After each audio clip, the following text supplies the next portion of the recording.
বর্তমানে হাসিনার জন্য ভারতের দাদা বাবু ছাড়া কেউ নেই। এ কথা কর না কে? আমার দেশের এক মন্ত্রী বক্তব্য দিয়েছিল যে ভারতের সঙ্গে বাংলাদেশের সম্পর্ক হলো স্বামী স্ত্রীর সম্পর্ক। এখন সম্পর্ক যদি স্বামী স্ত্রী হয় রে ভাই, সবাই ছাড়লে অন্তত স্বামী তো আর ছাড়তে পারবে না। এ কথা কোন? এটাই কিন্তু প্রমাণ, এটাই প্রমাণ। কেউ জায়গা দিচ্ছে না। আল্লামা সাঈদী ভবিষ্যৎবাণী করেছিল, প্রত্যেকটা কথা বাংলাদেশে কার্যকর হয়ে গেছে। আল্লামা সাঈদীর বক্তব্যগুলো 100% বাস্তবায়ন হচ্ছে। সেই আল্লামা সাঈদীকে 13 বছর জেলে বন্দী রেখে, নিরপরাধ মানুষকে আজীবন কারাদণ্ডে রেখে, ইনজেকশনে সিরিজ ঢুকাইয়া তোমরা শহীদ করে দিয়েছো। আল্লামা সাঈদী শহীদ হওয়ার এখনো 1 বছর পূর্ণ হয় নাই। 10 দিন বাকি থাকতে আল্লাহ তোমাদের তলবি তলপা সহ বিদায় করে দিল। এগুলো কার খেলা? কার ফয়সালা? আল্লাহ বলতেছে আমি ধরি না, কিন্তু একবার ধরলে আল্লাহর ধরা বড় কঠিন। নমরুদ বিদায় নেওয়ার আগে জানতো না ল্যাংড়া মশার কামড় খাইয়া আমাকে বিদায় নিতে হবে। ফিরাউন বিদায় নেওয়ার একদিন আগেও জানতো না লোহিত সাগরে ডুবু খাইয়া, পানির নিচে পানি খাইয়া হাবুডুবু খাইয়া মরা লাগবে। আবু জেল বিদায় নেওয়ার 1 ঘন্টা আগেও জানতো না এরকম ছোট্ট ছোট্ট 2টা বাচ্চা মাছ এবং মাছের ছুরির আঘাতে তিনি বিদায় নিয়ে চলে যাবে। তার মানে বোঝা যায় আল্লাহ যার বিদায় যেভাবে লিখে রেখেছে ওইভাবেই হয়। তার মানে নমরুদ মুসার কামড় খেয়ে বিদায় নিয়েছে, ফিরাউন পানিতে ডুবে বিদায় নিয়েছে, আবু জেল ছোট বাচ্চার আঘাত খেয়ে বিদায় নিয়েছে। আর বাংলাদেশের জালেম শাসক, স্বৈরা শাসক ফিরাউনেরা ছাত্রদের আন্দোলনে বিদায় হয়েছে। তাদের বিদায়ের কারণ কি? অহংকার। বাংলাদেশের মানুষের মুখে মুখে বলতো যে হাসিনা মরার আগে ক্ষমতা ছাড়বে না। এই যে একটা আল্লাহর প্রতি তাদের বিশ্বাস উঠে গিয়েছিল না। আল্লাহ বললে তাবারাকাল্লাযী বিয়াদিহিল মুলক ওয়া হুয়া আলা কুল্লি শাইইন কাদির। সর্বময় ক্ষমতার মালিক কে? আল্লাহ বলেন তুইজ্জু মান তাশা ওয়া তুযিল্লু মান তাশা।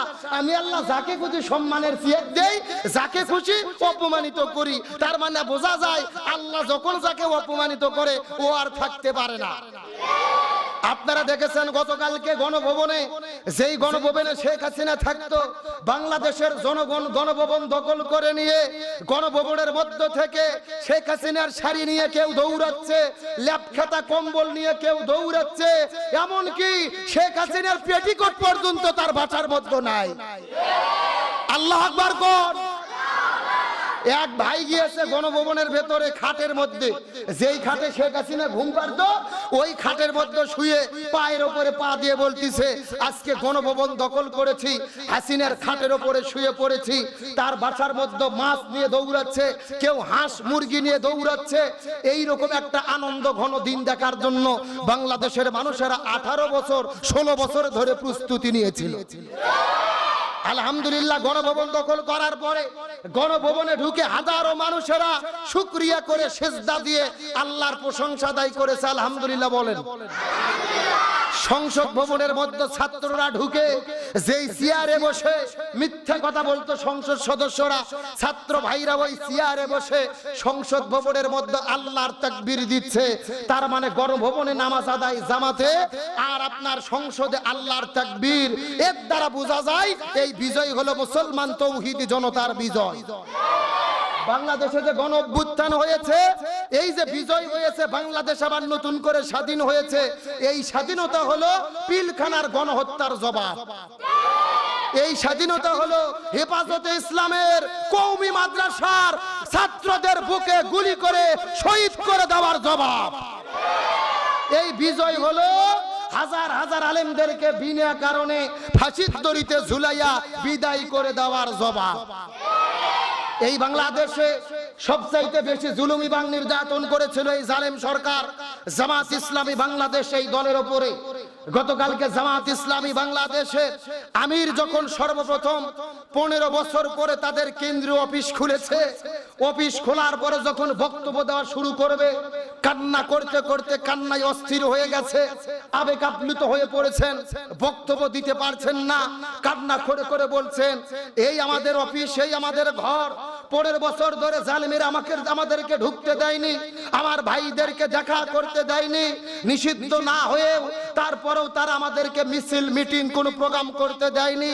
আমার দলের হাজার হাজার নেতাকে শহীদ করে দিয়েছে, হাজার হাজার নেতাকে জেলের মধ্যে বন্দী করে রেখেছে, প্রথম সারির নেতাদের বিদায় করে দিয়েছে, হাজার হাজার কর্মীদেরকে জেলের মধ্যে বন্দী করে রেখেছে।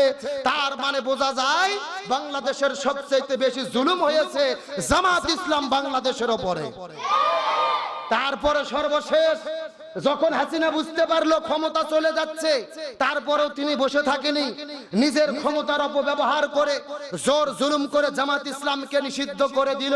কিন্তু আল্লাহর কি খেলা, জামাত ইসলামকে যেদিন নিষিদ্ধ করেছে মাত্র 7 দিনের মাথায় আওয়ামী লীগ বাংলাদেশ থেকে নিষিদ্ধ হয়ে গেছে। বর্তমানে বাংলাদেশে কি আর আওয়ামী লীগ আছে? কতক্ষণ আছে? তাদেরকে খুঁজে পাওয়া যাচ্ছে না। কাদের ডায়লগ দিত খেলা হবে, আর গতকালকে যখন আসল খেলা ঢাকাতে শুরু হলো কাদের পশমও খুঁজে পাওয়া যাচ্ছে না। এ কথা কন না কে? তার মানে এরা এতদিন খেলা হবে বলে বলে জনগণের ভোট চুরি করে একাই 200 টাকা করে সিল মারিয়া খেলা দেখাইয়া ফাঁকা মাঠে গোল দিয়ে জনগণের উপরে জুলুম করেছে। কিন্তু বাংলাদেশের 18 কোটি মানুষ যখন রাজপথে নেমেছে আর সামনে আসতে পারেনি, পালিয়ে যাচ্ছে। আমরা বলতে চাই পালিয়ে যেয়ে লাভ হবে না, তোমাদের বিচার বাংলার জমিনে কার্যকর করা হবে। শেখ হাসিনার ছেলে জয় গতকালকে বলেছে আমার মা প্রধানমন্ত্রী শেখ হাসিনা আর রাজনীতি করবে না। আমরা বলতে চাই জয় গুরু, রাজনীতি করতে চাইলেই তো রাজনীতি করতে পারবে না, দেশে আসলেই তোমার মায়ের গলার মধ্যে ফাঁসির দড়ি ঢুকবে। তার কারণ বাংলাদেশের যেই ছাত্র আন্দোলনের নেতারা সমন্বয়করা বলেছে শুধু প্রধানমন্ত্রীর পদত্যাগ নয়, এরা বাংলাদেশে হাজার হাজার মানুষকে গণহত্যা করেছে, এর বিচার বাংলার জমিনে কায়েম করতে হবে। তাহলে বোঝা যাচ্ছে প্রধানমন্ত্রী কাদের যত নেতা আছে এদের প্রত্যেককে গণহত্যার দায়ে ফাঁসির দড়িতে ঝুলানো হবে। এখন বলেন তাদেরকে আর রাজনীতি করার কোনো সুযোগ আছে? তার মানে বোঝা যাচ্ছে তোমরা জামাত ইসলামকে নিষিদ্ধ করার নাটক করেছো, আজকে বাংলাদেশ থেকে তোমরা নিশ্চিহ্ন হয়ে গেছো। কার ফয়সালা?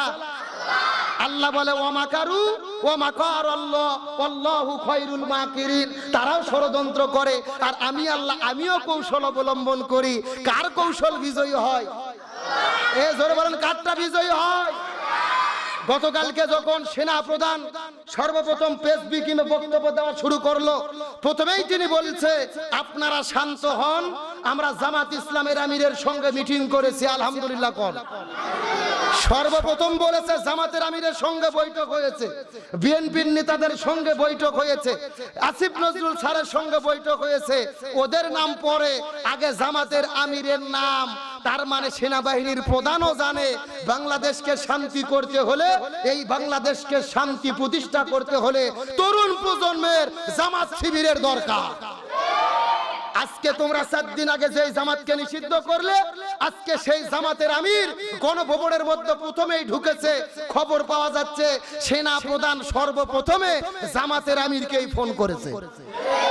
আলহামদুলিল্লাহ কোন? তারপরে চরমনায়ের পীর সাহেবকে ফোন করেছে আলহামদুলিল্লাহ কোন? তারপরে কারা নির্যাতিত মাজলুম জননেতা আল্লামা মামুনুল হককে ফোন করেছে। বলেন আল্লাহু আকবার। আমরা গণভবনে আল্লামা মামুনুল হককে দেখেছি, আমিরে জামাতকে দেখেছি, তারপরে আপনার চরমনায়ের পীর সাহেবকে আমরা লক্ষ্য করে দেখেছি। সুতরাং আমরা বলি শাইখে চরমনাইকে দেখেছি আমরা নাইবে আমি। আমরা বলতে চাই বাংলাদেশের জনগণের মধ্যে যেই জনমত তৈরি হয়েছে, আর কোনো ধর্মনিরপেক্ষতাবাদ, আর কোনো জাতীয়তাবাদ, আর কোনো সেকুলার চাই না। বাংলাদেশের জনগণ এখন চাচ্ছে তোমরা আলেমেরা ইসলামপন্থীরা একদল হয়ে যাও। আগামীর বাংলাদেশ মুসলমানদের বাংলাদেশ, আগামীর বাংলাদেশ আলেমদের বাংলাদেশ, আগামীর বাংলাদেশ কোরআনের বাংলাদেশ। আগামীকালকে গণভবনের একটা ছবি আমাদের অন্তরে আনন্দিত করেছে। আমিরে জামাত দাঁড়িয়ে আছে মাঝখানে, ডান পাশে আল্লামা মামুনুল হক, বাম পাশে আপনার সেই আপনার চরমোনাইয়ের নাইবে আমির যিনি শাইখে চরমোনাই, বাম পাশে তিনজন লিডার দাঁড়িয়ে গেছে। ছবিটা দেখে মনে আনন্দ, বারবার মনে চাচ্ছে এই মানুষগুলোই যদি এক হয়ে যায় আর কোনো বাতিল শক্তি বাংলাদেশে আসতে পারবে না, আর কোনো জালেমের জায়গা বাংলার জমিনে হবে না, আর কোনো ধর্মনিরপেক্ষতাবাদের জায়গা বাংলার জমিনে হবে না। এখন আমাদের উচিত হলো একদল হওয়া, এক পক্ষে চলা, এক পক্ষে চলা। আলেমেরা যদি একদল হয় বিজয়ী করবে কে? আমাদের প্রিয় ভাই মিজানুর রহমান আল আজহারি, তিনি এখন পর্যন্ত মালয়েশিয়ায় আছে। গতকালকে একটা ছাত্র আন্দোলনের সমন্বয়ক সার্জিস আলম, তিনি তার ফেসবুকের মধ্যে বলেছে, মিজানুর রহমান আজহারি আপনাকে মিস করছে বাংলাদেশ। আলহামদুলিল্লাহ বলেন। আপনি আর মালয়েশিয়াতে থাকবেন না, আপনি বাংলাদেশে ফিরে আসুন। আজকে ছাত্র জনতা কেন আজহারিকে ভালোবাসে, আজহারিকে কেন আইডল মানে কারণ কি? এই বাংলাদেশে এমন হুজুর আছে, এমন ইসলামিক স্কলার আছে, এমনও সেলিব্রিটি আছে, ছাত্রদের পাশে দাঁড়ানো তো দূরের কথা, ভয়ের ঠেলায় ফেসবুকে একটা পোস্ট পর্যন্ত তারা করেনি। কিন্তু মিজানুর রহমান আজহারি তিনি মালয়েশিয়া থেকে ছাত্রদের পক্ষে সর্বপ্রথম পোস্ট করেছিল, শুধু কোটা সংস্কার নয়, বাংলাদেশের রাষ্ট্র ব্যবস্থার সংস্কার করতে হবে। আজহারি সাহেব এই পোস্ট করার পরেই কিন্তু জনমত তৈরি হলো। প্রায় 2 লক্ষ মানুষ তার পোস্টকে শেয়ার করলো। সবার মনে মনে একই কথা, কোটা সংস্কার নয়, দেশ সংস্কার করতে হবে। তার মানে বোঝা যায় আজহারি মালয়েশিয়াতে থেকেও ছাত্রদের আন্দোলনে প্রতিকৃতভাবে ভূমিকা পালন করেছে। এই জন্য বাংলাদেশের ছাত্র জনতা আজহারিকে মন দিয়ে ভালোবেসেছে। তিনি তরুণদের আইডল। এই জন্য আমি বলি আজহারি ভাইকে আর মালয়েশিয়াতে থাকার সময় নেই। দেশ স্বাধীন হয়েছে, মিজানুর রহমান আজহারি বীরের বেশে আসবে ফিরে বাংলাদেশে। বলেন ইনশাআল্লাহ। আর অনেকেই তো ফেসবুকে পোস্ট করতেছে, আজহারিও যদি আমার দেশের প্রধানমন্ত্রী হয়, রাষ্ট্রপতি হয়, শিক্ষামন্ত্রী হয়, তাহলে ছাত্র জনতাকে আরো বাংলাদেশের মানুষ সেলুট জানাবে। কথা কন না কে? তার কারণ ছাত্র সমাজ তো বলেছিল সবার সমন্বয়ে সরকার হবে। তাহলে আমরা বলতে চাই, আলেমদের মধ্য থেকে, বক্তাদের মধ্য থেকে অন্তত একজন নেন। কথা কন না কে? কিন্তু তাদেরকে নেবেন না যারা আন্দোলনের সময় মাথার ঘোমটা দিয়া বাতিলের পাঁচাটা গোলাম হইয়া স্বরাষ্ট্রমন্ত্রীর বাসায় গিয়ে যারা হাড্ডি খেয়েছে, হালুয়া রুটি খেয়েছে, এদেরকে জাতি ক্ষমা করতে পারে না। জাতিকে যখন গুলি করে শহীদ করা হচ্ছে, ওই সময় তারা কেমনে গেল? আমি যদিও বলি ইতিহাস হলো ক্ষমা করার ইতিহাস, তারপরে তাদেরকে বলবো আপনারা যে কখনো ভুল করেননি, জনগণ আপনাদের ক্ষমা করলেও নিজের বিবেকের কাছে ক্ষমা পাবেন না। এই জন্য বলি যারা ছাত্রদের পাশে দাঁড়িয়েছে তাদেরকে স্যালুট দেই, তাদেরকে আমরা অভ্যর্থনা জানাই। শিক্ষক সমাজ, বুদ্ধিজীবী সমাজ, সুশীল সমাজ, সাংবাদিক সমাজ, যারা যারা পাশে দাঁড়িয়েছে, বিশেষ করে সাংবাদিকদের ধন্যবাদ দেই তাদেরকে। ছাত্র জনতার পাশে দাঁড়িয়েছে যমুনা টেলিভিশন। কথা কন না কে? কোন টেলিভিশন ভালো খবর প্রচার করে না, যত টিভি সব হলো বাতাবি লেবুর খবর। কথা কন না কে? মানে বাতাবি লেবুর বাম্পার ফলন, কাইয়ালুর বাম্পার ফলন, তারপরে আপনার আঙ্গুরের বাম্পার ফলন। শুধু বাংলাদেশে বাম্পার ফলনের খবর, মাজলুমদের পক্ষে কথা বলেনি, সত্য খবর প্রচার করেনি।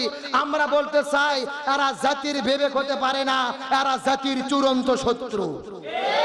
আমরা তো মনে করি যমুনা টেলিভিশনকে জাতীয়ভাবে, রাষ্ট্রীয়ভাবে টেলিভিশন ঘোষণা করা দরকার।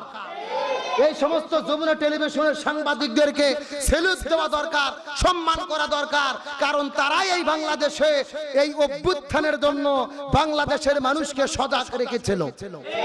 আর বিদেশ থেকে যারা সহযোগিতা করেছে, আমাদের বগুড়ার কৃতি সন্তান, আমাদের পিনাকি দাদা। কথা কন না কে? সব সময় তিনি এমন ভিডিও জনগণকে দেখাইছে, সাংবাদিকরাও খুঁজে পায় না। পিনাকি দাদার জন্য আমরা বলবো, পিনাকি দাদা সহ, ইলিয়াস সহ যারা যারা বিদেশ থেকে এই আন্দোলনের পক্ষে কাজ করেছে তাদেরকে আমরা স্যালুট দেই, তাদেরকে বলি আর বিদেশে থাকার সময় নেই, বাংলাদেশে আসুন, বাংলাদেশের জনতা আপনাদের স্যালুট দেওয়ার জন্য প্রস্তুত। যেই বাংলাদেশের সাংবাদিকেরা কথা বলেনি, অথচ সাংবাদিক ইলিয়াস জীবনের হুমকির মুখে বিদেশে থেকে কত কাজ করেছে, পিনাকি দাদা পুতিন নিহত যুদ্ধ করেছে, সংগ্রাম করেছে বিদেশ থেকে। আমরা বলি এদেরকেও সম্মান জানানো দরকার। যারা জীবন দিয়ে শহীদ হয়েছে তাদেরকে রাষ্ট্রীয়ভাবে শহীদ ঘোষণা করা দরকার। শহীদদের পরিবারদেরকে সরকারিভাবে ভাতার ব্যবস্থা করা দরকার। এই বাংলাদেশে যারা নতুন করে স্বাধীনতা আনলো এদের জন্য আমাদের বিজয়ী হিসেবে এদেরকে সম্মাননা মুক্তিযোদ্ধা ঘোষণা করা দরকার। তবে সেনাবাহিনীদেরকে একটা কথা আমরা অনুরোধ করে বলবো, গতকালকে রাতে সারা দেশে যে হামলা হয়েছে, যেই ক্ষতি হয়েছে, সেনাবাহিনী যদি আরো গুরুত্বপূর্ণ ভূমিকা পালন করত এই ক্ষতি হয়তোবা হতো না। কথা বলে না কেন? তার কারণ সেনাবাহিনী প্রধান তো বলেছিল জানমালের নিরাপত্তা দেওয়ার দায়িত্ব আমরা নিলাম। তাহলে সারা বাংলাদেশে আমরা কেন সেনাবাহিনী দেখলাম না? যত হামলা হলো এখানে কেন গেলেন না? কোন দল কোন মত এটা তো দেখার বিষয় নয়, পরিবেশটা শান্ত করার দায়িত্ব ছিল আপনাদের। এই দায়িত্ব যদি আরো ভালোভাবে পালন করতেন এই বিশৃঙ্খলা হতো না, মানুষের মনে আতঙ্ক হতো না।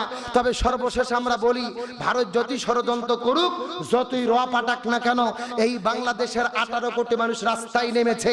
আমি বিশ্বাস করি গত 3-4 দিন ধরে রাজপথে নেমে আমরা যা দেখেছি, এই রকম গণ আন্দোলন আর গণবিস্ফোরণ পৃথিবীর ইতিহাসে কোথাও ঘটে নাই। গতকালকে এবং আগের দিন আপনারা যারা রাজপথে নেমেছেন দেখেছেন। কোথায় যাবেন? পুরো বাংলাদেশের মানুষ ঘরে কেউ ছিল না।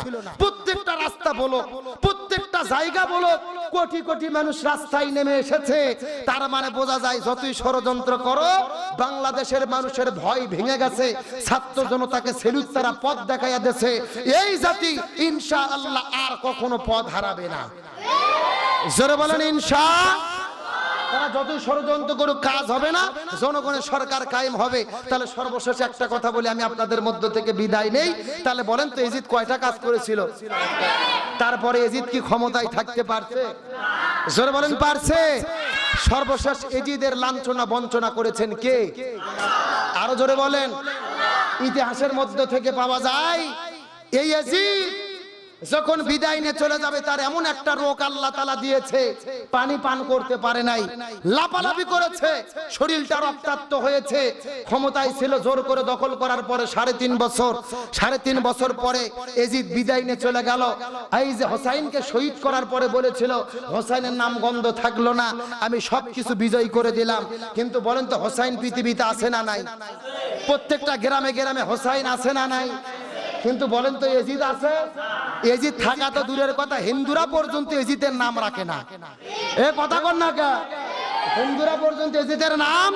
তার মানে বোঝা গেল জোর করে ক্ষমতা দখল করে হোসাইনকে, কোরআনের পাখিদেরকে, আলেমদেরকে বিদায় করে দিয়ে যদি পৃথিবী থেকে আলেমদেরকে নিশ্চিহ্ন করতে চাওয়া হয়, আলেমেরা নিশ্চিহ্ন হয় না, বরং যুগে যুগে এই জমিনে হকপন্থীদেরকে, আলেমদেরকে টিকিয়ে রাখে কে? আরো জোরে বলেন। আর বিদায় নিয়ে চলে গেল ইয়াজিদ। তার মানে বোঝা গেল জোর করে ক্ষমতা দখল করে থাকা যায় না, বিদায় নিতে হয়। আজকেও বাংলাদেশে হাসিনা পতনের মাধ্যমে প্রমাণ হয়েছে, জোর করে ক্ষমতা দখল করে জুলুম করে বেশি দিন থাকা যায় না। জালেমের জুলুমের পতন করে দেয় কে? আরো জোরে বলেন। সুতরাং আমি সর্বশেষ আহ্বান জানাবো, আল্লাহ তাআলা যেই বিজয় আমাদেরকে দিয়েছে, এই বিজয় হওয়ার পরে আর বেশি বিজয় উল্লাস নয়, লাপালাপি নয়, মানুষের ক্ষতি নয়। আসুন আমরা একতাবদ্ধ হই, এই বাংলাদেশকে সামনের দিকে এগিয়ে নিয়ে যাই। শান্তিপূর্ণ সোনার একটা বাংলা যেন আমরা গড়তে পারি। আল্লাহ তাআলা সেই তৌফিক আমাদের দান করুক।